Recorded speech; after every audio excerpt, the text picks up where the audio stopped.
We are, you are, Echo Base Network. Welcome to the show, guys. I'm the coach. And I'm Nicholas Glenn, and we have some breaking news for you guys today, or possible breaking news. Possible breaking news. It involves the fan theory that's gaining traction. A little bit of hashtag about thank you, John and Dave. There's so much momentum happening right now with Star Wars. We are going to present this short video to you, and Nick and I will be back in just a moment to discuss. Hold on to your seats, guys. This is going to get crazy.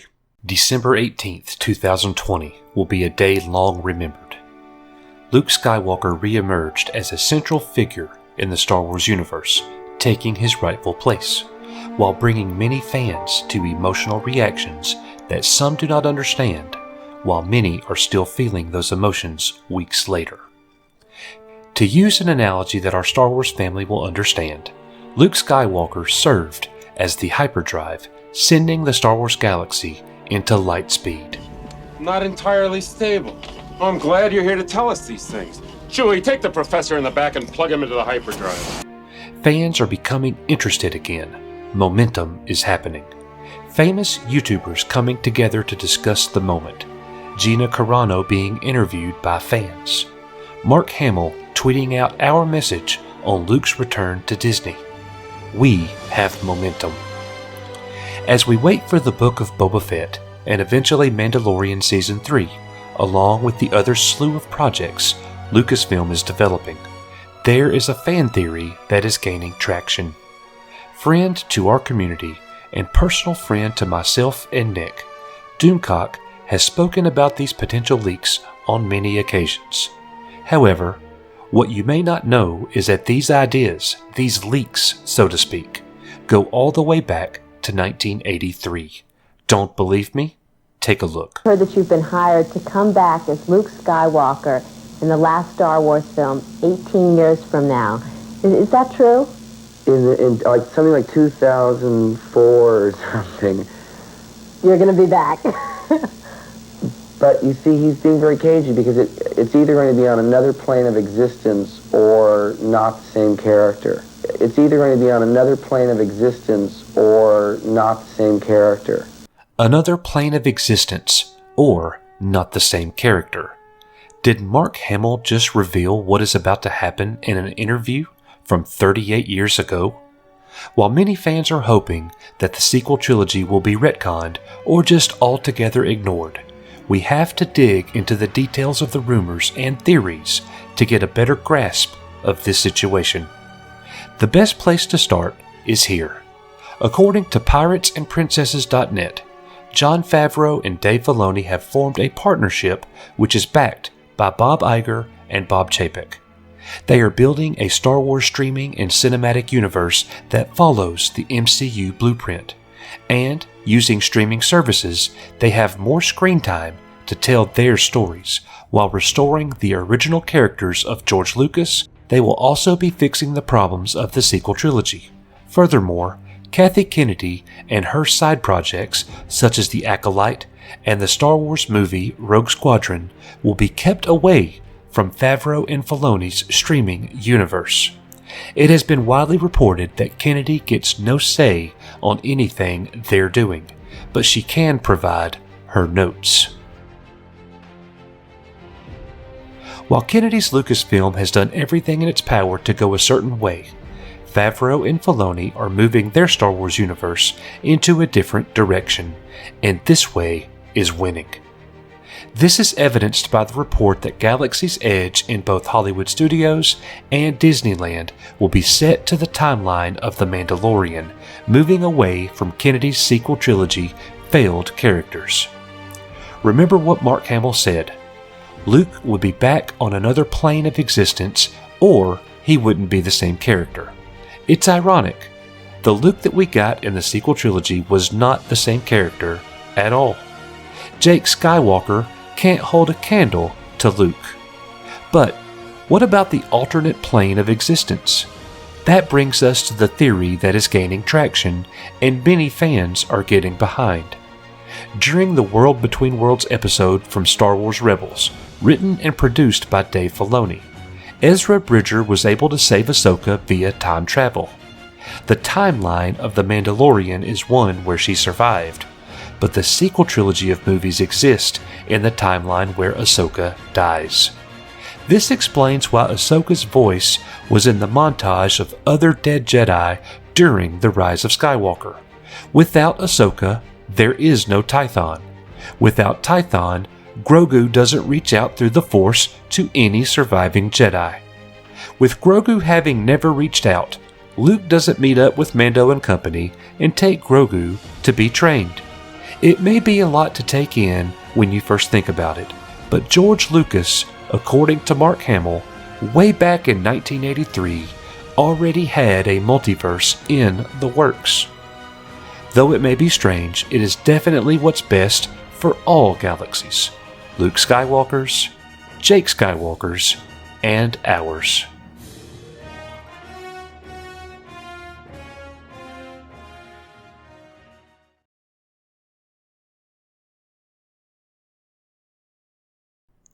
We hope that you enjoyed that presentation, and oh my goodness, so much is happening, Nick. So the media is calling this the time travel theory. That's not quite correct, is it? No, it's more like a timeline multiverse theory, to be more accurate.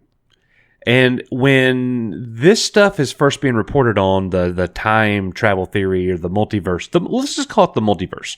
We'll call it the multiverse. When people are reporting about the multiverse, it's been out, the whole A World Between Worlds and Star Wars Rebels, Ahsoka, all of that. That's what a lot of the fans are wanting. That's what a lot of the fans are they think that's going to happen. But what they didn't know is, and you saw the clip there, guys, Mark Hamill basically said it in 1983. His exact words, Nick, were another plane of existence, or I won't be the same character. Yeah. Well, we got he wasn't the same character in The Last Jedi, for sure. Not purposefully, though. Yeah. On another plane of existence could be referring to the possibility of there being a multiverse, a different timeline, which is the theory going around that Lucasfilm might be implementing to take what we got from Mandalorian Season 2, getting that version of Luke back and putting him on a different path that does not lead to the Luke Skywalker from The Last Jedi. Yes. And I'll tell you what, Nick, we've been getting a lot of questions over on from our website. People have been emailing us. People have been commenting on our videos. They're wanting to know, what is it with these warring factions at Lucasfilm? Is there really a Kathleen Kennedy camp versus a Favreau and Filoni camp? And this appears to be the case. When you take into account what's happening at Galaxy's Edge, what are the rumors and reports there? They're turning back to the original trilogy and the Mandalorian era of Star Wars. That is a big takeaway. Disney wants to make money. We know that. Yeah. This isn't about honoring the sequel trilogy characters. At the end of the day, Disney will eat their own. Yeah, they're not going to die on that sequel trilogy hill. No, and I think that we're being heard. There's not been a whole lot of very little, and some people would argue, if any, sequel trilogy references in the entire 2-series run of The Mandalorian so far. A little bit of Snoke, possibly. Yeah. But this whole World Between Worlds thing, people have to remember, Nick, that that is the push. That's the escape button. That's the key. Yeah. People are nervous right now, bro. And I want you to. We want to get a Nick's take on this. People are nervous that Star Wars has gained so much momentum. Luke came back, the finale of The Mandalorian, but is this heading right down the road, right down the path to the sequel trilogy?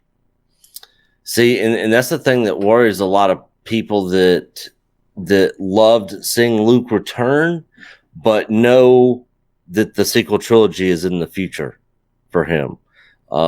That's a huge problem. And the fact, if we know that that's the direction he's going, his journey during this time is way less meaningful.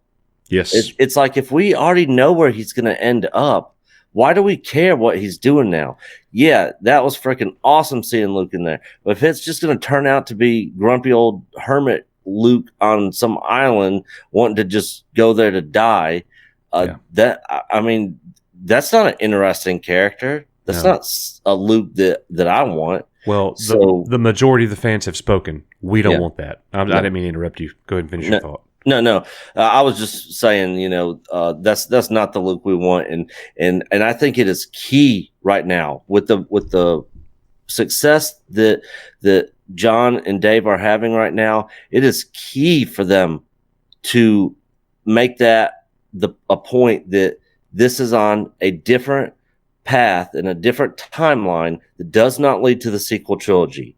Once that happens and they make that announcement, man, fans all over are gonna get behind them, because there's a lot of people that were just completely. I mean, I read the comments in our videos of people saying, "I'm done with Disney Star Wars. I heard about Luke returning, and I just tuned in just to watch that one episode, and it was awesome to see. I cried, but until the sequel trilogy is over and done with, and erased from canon, then I'm not coming back." I've seen several of those comments out there. It kind of reminds me when Obi-Wan was talking to Luke and he was saying, "Be careful.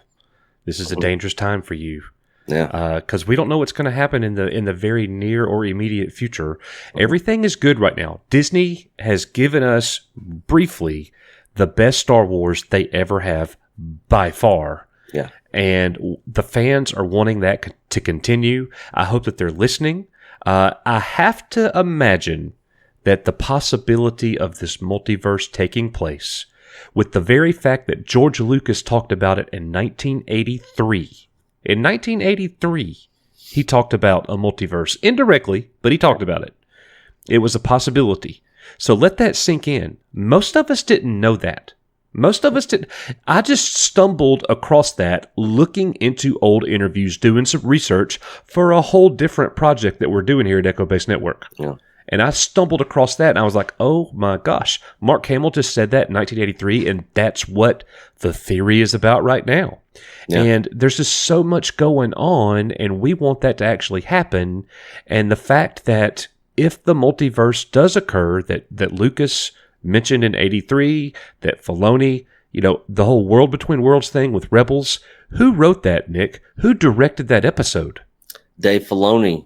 Dave Filoni did. The right-hand man of Jon Favreau. That is a win for the fan base. If they do this, we're calling for it. We hope you guys will support this movement. Support #Thank you, John and Dave. Mm-hmm. And let them know, guys. Let them know how important this is, because if the road leads to the sequel trilogy, I'll let you finish that sentence, Nick. Then this Luke is his stock just takes a huge nosedive. It was a brief moment that was cool, and that was it. Yeah, we want more than that, and that's all that moment will be. That was a cool scene and a great moment, but it's the Luke from the sequel trilogy, and fans don't want that. Absolutely. Well, guys, we hope that you enjoyed this episode. Let us know what you think in the comments. Where do you think this is heading? Something that we discussed on our Saturday night live stream just the other day was, what do you think Star Wars has in store for us in 2021? Let us know in the comments below. We would love to know what you're thinking. And as always, we are and you are Echo Base Network. I am the coach. He is Nicholas Klin. We are out. We will see you guys on the next video. I already messed it up. Here we go. We are, you are Echo Base Network. Welcome to not. All right, here we go. All right, so we watched it. Yep. Ready? Yep. All right, everybody. I hope that you enjoyed. Deep breath.